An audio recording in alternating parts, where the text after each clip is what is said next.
문체부 중대결단 발표. 안세영 빼앗긴 90억 연봉 수익, 실체 터졌다. 배드민턴 대한체육협회장 법적 이기. 파리올림픽 배드민턴 여자 단식 금메달리스트 안세영 선수의 폭로로 촉발된 배드민턴협회 논란이 쉽게 사그라지지 않고 있다. 국회도 나서 안세영 선수와 협회 간의 갈등을 다룰 전망이라 어떤 결과가 나올지 주목된다. 14일 정치권에 따르면 안세영 선수의 작심 발언과 관련해 국회도 관련 대응책을 내놓고 있다. 세계 랭킹 1위인 안세영 선수는 지난 5일 올림픽 배드민턴 여자 단식에서 우승했다. 1996 애틀랜타 대회 방수연 이후 28년 만에 단식 금메달로 들썩였으나 안 선수가 우승 직후 기자회견에서 협회와 관련된 폭로를 하면서 논란이 일었다. 안 선수는 제 부상은 생각보다 심각했고 너무 안일하게 생각한 대표팀에 조금 많이 실망했다며 이 순간을 끝으로 대표팀과는 조금 계속하기 힘들지 않을까 하는 생각도 들었다 라고 말했다. 지난해 열린 2022 항저우 아시안게임에서 무릎 힘줄이 끊어지는 부상을 당했던 안 선수는 올림픽 직전 사전 훈련 캠프에서는 발목을 접질려 현지에 파견된 한의사로부터 치료를 받고 경기를 끝까지 치렀다. 이후 안 선수는 부상 관리와 훈련 방식 등을 비판하며 협회를 향해 목소리를 높였다. 이후 언론 인터뷰에선 개인 선수 자격 출전 나이 제한과 개인 스폰서 금지 등 협회 규제를 겨냥하기도 했다.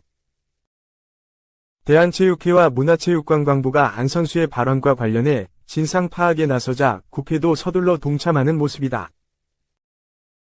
국회 문화체육관광위는 오는 26일과 다음 달 5일 두 차례 전체회의를 열고 안 선수와 협회 사이의 갈등 사태에 대한 현안 질의를 한다.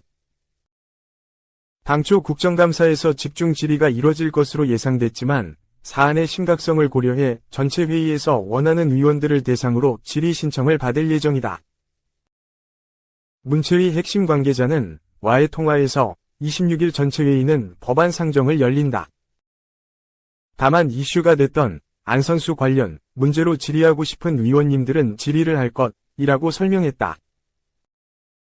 회의에는 문체부 장관을 비롯해 차관, 실국장급이 참석할 것으로 보인다. 국회의원 차원에서의 관련 발언이나 대응책도 속속 나오고 있다. 민감한 국민 여론을 위식한 것으로 보인다. 윤상현 국민의힘 의원은 배드민턴협회의 안일한 대처와 소통의 부재가 안 선수를 실망하게 했다는 기자회견 내용을 듣고 딸아이를 둔 부모로서 배드민턴을 사랑하는 동호인으로서 안타까운 마음이라며 시대는 바뀌고 젊은 선수들 위식도 빠르게 변하는데 협회는 아직도 독재적이고 권위적인 모습에서 벗어나지 못하고 있는 현실이 개탄스럽다 라고 말했다. 문체위 소속의 강유정 더불어민주당 의원은 배드민턴협회의 국가대표 운영 지침을 공개하면서 협회를 압박했다. 강 의원이 공개한 지침에 따르면 국가대표 선수는 선수촌 내외의 훈련과 생활 중에는 지도자의 지시와 명령에 복종해야 한다. 담당 지도자 허가 없이는 훈련에 불참하거나 훈련장 이탈은 불가하다. 강 의원은 이 같은 조항이 악용될 가능성이 있다고 판단하면서 지도자의 모든 지시와 명령에 선수가 따라야 한다는 의무는 시대착오적이고 반인권적이라고 지적했다. 올림픽 금메달리스트 출신인 진종우 국민의힘 청년 최고위원은 체육계 비리 국민제보센터를 개설했다.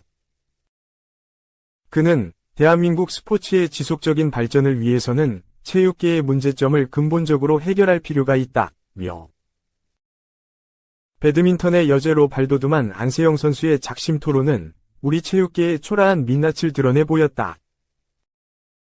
금빛 물결의 성취 이면에 잘못된 관행과 소통의 부재 등의 문제점이 그늘에 도사리고 있었다 라고 말했다. 다만 안 선수와 협회 사이의 주장이 첨예하게 엇갈리고 있어 양쪽의 말을 다 들어봐야 한다는 신중론도 존재한다. 협회는 안 선수에게 전담 트레이너를 지원해 부상 관리를 도왔다는 입장이다. 이 관계자는 문제가 드러났다고 해서 당장 국회 차원에서 해결만 하려 한다면 후속 대책은 누가 만들 수 있겠나 라며 양측의 입장을 들어본 후 판단하겠다고 밝혔다. 민주당은 내주 비공개 간담회를 열고 안 선수의 발언과 관련돼 찬성과 반대 양측 모두의 입장을 들을 예정이다. 문체위 관계자는 찬성과 반대 양쪽의 입장을 다 듣고 정말 문제가 있다면 청문회까지도 염두에 둘 수 있는 것 아니겠나. 잘못하게 되면 선수도 다치고 협회도 어려워지는 상황이 될 수 있어 무조건적이 아닌 심도 있는 접근을 할 것이라고 말했다. 한편 안 선수는 소속팀인 삼성생명 배드민턴단을 통해 이달 출전하기로 예정된 국제대회에 모두 불참한다고 통보했다. 사유는 부상이지만 협회와의 갈등도 요인인 것으로 추정된다. 2. 사실상 방출인가? 1. 캡틴. 2004년생 유스한테도 밀린다. 충격. 영입 없어도 내보낼 수 있어. 일본 대표팀 주장 엔도 와타루가 여전히 방출 위기에 놓여 있다. 리버풀은 마르틴 수비멘디 영입을 추진하다가 실패했지만 그럼에도 엔도를 내보낼 수 있다는 입장이다.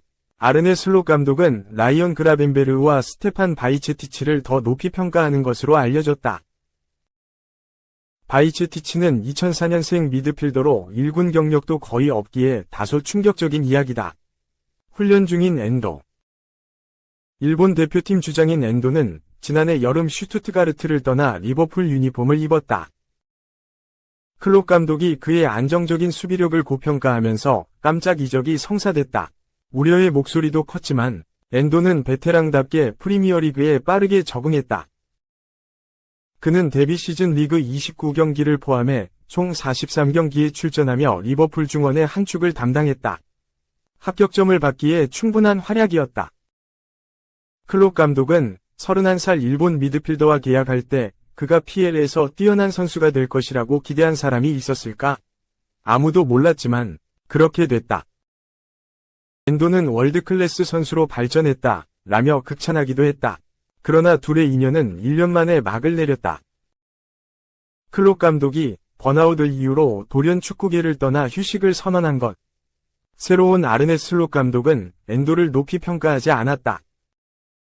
그는 프리시즌에서 엔도 대신 도미니크 소보슬러이와 라이언 그라벤베르에게 수비형 미드필더 역할을 맡기기도 했다. 결국 슬롯 감독은 새로운 6번 미드필더를 찾아 나섰고 수비맨디를 점찍었다. 앞서 영국 더 타임스는 리버풀은 수비맨디와 계약을 완료할 수 있을 것이라고 확신한다. 그들은 수비맨디가 안필드로 이적할 것으로 예상하고 있다 라며 슬롯 감독은 엔도에게서 벗어나고 싶어하는 것으로 보인다 라고 전했다. 소시에다드 성골 유수인 수비맨디는 라리가 정상급 수비형 미드필더다. 181cm의 신장으로 체격이 아주 큰 건 아니지만 수비수 못지않은 뛰어난 수비력으로 뛰어난 안정감을 자랑한다. 여기에 패스 실력까지 갖췄기에 후방 빌드업의 시발점 역할까지 책임질 수 있는 선수다. 많은 팀들이 애타게 찾고 있는 6번 미드필더의 정석인 셈. 수비맨디가 합류한다면 자연스레 엔도는 벤치로 밀려날 수밖에 없었다. 디 애슬레틱에 따르면 리버풀은 적절한 제안만 온다면 엔도를 판매할 생각이었다. 일본 사커 다이제스트도 엔도는 리버풀에서 계속 경쟁한다는 입장이지만 전망은 결코 밝지 않다 라며 그가 방출 명단에 포함돼 올 여름 이적할 가능성이 크다. 이적하지 못하면 시즌 내내 기회를 얻기 쉽지 않을 것이라고 내다봤다. 소시에다드 측에서도 수비맨디를 억지로 붙잡을 생각이 없었다. 디 애슬레틱은 6천만 유로, 약 900억 원, 위 바이아웃 조항이 걸림돌이 될 수 있다면서도 소시에다드는 수비맨디가 리버풀 이적에 동의할 것으로 예상하고 있다. 그들은 수비맨디가 떠나고 싶어 한다면 그의 바람을 들어줄 것이라고 설명했다. 하지만 상황이 급변했다. 수비맨디가 리버풀에 합류하는 대신 평생 함께해온 소시에다드에 남기로 결정한 것. 중원 파트너 미켈 메리노가 아스날 이적을 앞두고 있는 만큼 팀을 떠나기 더 어려웠던 것으로 보인다. 디 애슬레틱은 리버풀은 처음엔 수비맨디가 이적에 열려있을 것이라 생각했고 영입을 위해 노력했다. 하지만 그는 안필드 이적을 거부했다. 수비맨디 영입은 6천만 유로의 바이아웃 조항을 전액 지불해야 하기에 복잡해지기도 했다. 라고 설명했다. 일본 내에선 엔도가 다시 중용받을 수 있다는 희망이 생겨났다. 일본 울트라사커는 폴 조이스 기자에 따르면 현재로서는 리버풀이 또 다른 6번 미드필더 영입을 추진할 가능성은 적어 보인다. 라며 수비맨디가 영입되면 경쟁에서 밀려날 수밖에 없었던 엔도에게도 기회가 오고 있다. 라고 전했다. 특히 엔도의 라스 팔마스전 활약을 칭찬하며 기대감을 높였다. 그러나 리버풀은 여전히 엔도를 정리할 생각으로 보인다. 더서는 슬롯 감독은 엔도보다 그라벤베르와 스테판 바이체티치를 홀딩 역할에서 더 나은 선택지로 여기는 것 같다. 이는 1군에서 뛰고 싶어하는 엔도의 미래를 의심케 한다. 라며 엔도는 단 한 시즌 만에 안필드를 떠날 수도 있다. 라고 주장했다. 엔도에게 2004년생 유망주로 아직 제대로 된 1군 경력도 없는 바이체티치에게 밀린다는 건 사실상 방출 통보나 다름없다. 셀틱과 마르세유가 엔도의 상황을 주시하고 있다. 더서는 셀틱은 리버풀 내 경쟁에서 크게 밀려난 엔도를 매우 높이 평가하는 것으로 여겨진다. 브랜던 로저스 감독은 엔도 영입이 스코틀랜드와 유럽 무대에서 그의 입지를 강화하는 데 도움이 될 것이라 생각한다. 라고 설명했다. 마르세유는 올여름 이미 엔도 영입을 추진했던 팀이다. 이적료로 1,400만 유로, 약 209억 원을 제안했다가 실패한 것으로 알려졌다. 그러나 금액을 높여서 다시 제안한다면 리버풀로서도 거절할 이유가 없다. 더서는 엔도의 몸값이 1,500만 파운드, 약 261억 원 정도 될 것이라며 셀틱보다는 마르세유가 영입전에서 승리할 가능성이 크다고 봤다. 만약 엔도가 리버풀에 남는다면 그라벤베르흐가 가장 큰 경쟁자가 될 것으로 보인다. 그라벤베르흐는 엔도보다 공격적인 성향의 미드필더지만 프리시즌을 통해 변신 가능성을 보여줬다. 리버풀 팬사이트 안필드 워치도 그라벤베르흐가 이상적인 해결책이 될 것이라고 기대를 걸었다.